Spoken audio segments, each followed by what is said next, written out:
Hi everyone, আসসালামু আলাইকুম। আজ আবারও একটা নতুন ভিডিও নিয়ে চলে আসলাম আপনাদের জন্য। আর আজকে হতে চলেছে শিক কাবাব। হ্যাঁ, আজকে ভীষণ শিক কাবাব খেতে ইচ্ছে করতেছিল, কিন্তু ঘরে তেমন কিছুই ছিল না বানানোর জন্য, কারণ আজ ঈদের দ্বিতীয় দিন।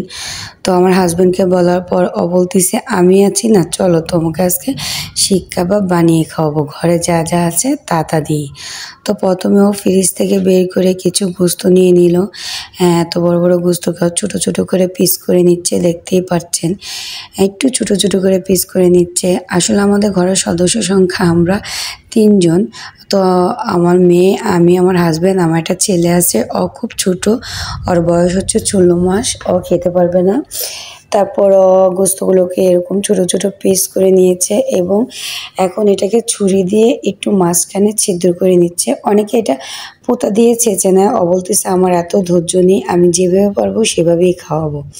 তো এটা মাঝখান দিয়ে এরকম একটু একটু করে নিয়ে চলে আসলো। দেখেন একদম অটোমেটিক সব দিয়ে দিয়েছে এখানে, মরিচ গুঁড়া, হলুদ গুঁড়া, জিরা গুঁড়া, লবণ, সব দেওয়ার পর এখনও এখানে দিবে 1 চা চামচ আদা বাটা, 1 চা চামচ রসুন বাটা, 1 চা চামচ পেঁয়াজ বাটা, 1 চা চামচ জিরা বাটা এবং সাথে অ্যাড করছে বিট লবণ। তো বিট লবণ দেওয়ার পর এখানে সরিষার তেল দিয়ে দিল এবং সরিষার তেল দেওয়ার পর এটাকে ভালো করে ম্যারিনেট করছে। আসলে এটাকে কিছুক্ষণ মেখে ফ্রিজে রেখে দিয়েছিল। ফ্রিজে রাখার পর আমার ঘরে যেহেতু এখন শিক কাবাব খাবো, শিখিয়ে নিই, তো কী হয়েছে, স্টিক তো আছে।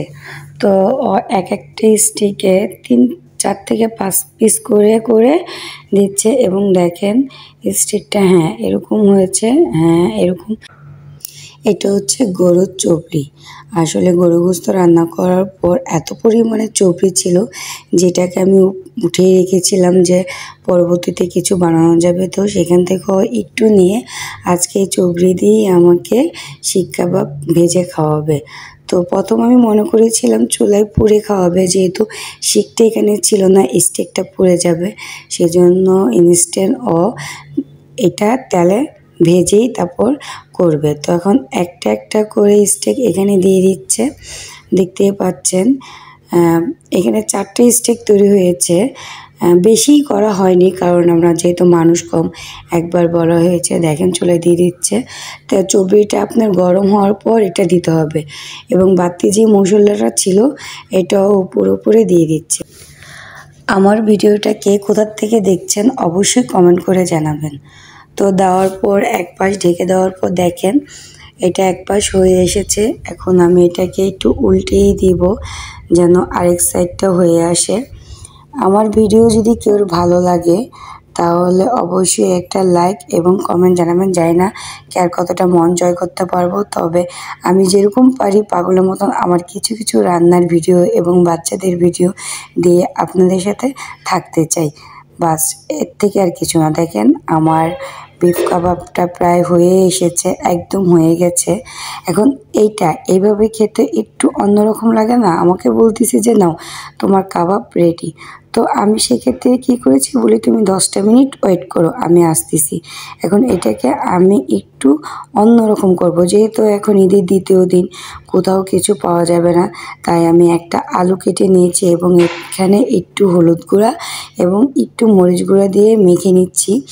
এবারে এই আলুটার সাথে আমি জয়েন করে নিচ্ছি 2টা পেঁয়াজটাকে বড় বড় করে পিস করে নিয়েছি।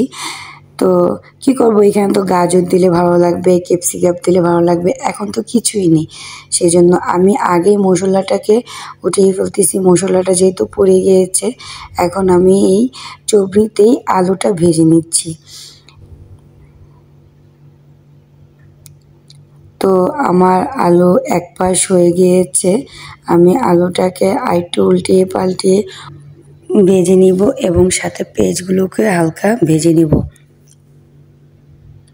এবং অফলাইনে দেখেন আমি এটাকে এরকম একটা ডিজাইন দিয়েছি, আলুটাকে ভেজে একটা একটা পেঁয়াজে। তো আমার ঘরে এখন কিছুই নেই, ইনস্ট্যান্ট যা আছে তা দিয়ে।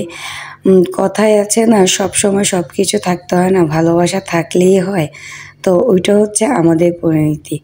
তো আমার ঘরে সস ছিল 3 টাকা দামের প্যাকেট, আমি একটু সসটা উপরে দিয়ে দিচ্ছি যেন দেখতে আরেকটু সুন্দর হয়। তো ঘরে যদি কিছুই না থাকে আমার মতন এরকম একটা বিফ কাবাব আপনারা তৈরি করে খেতে পারেন। আশা রাখছি আপনাদের অবশ্যই ভালো লাগবে। সবাই ভালো থাকবেন। আল্লাহ হাফেজ।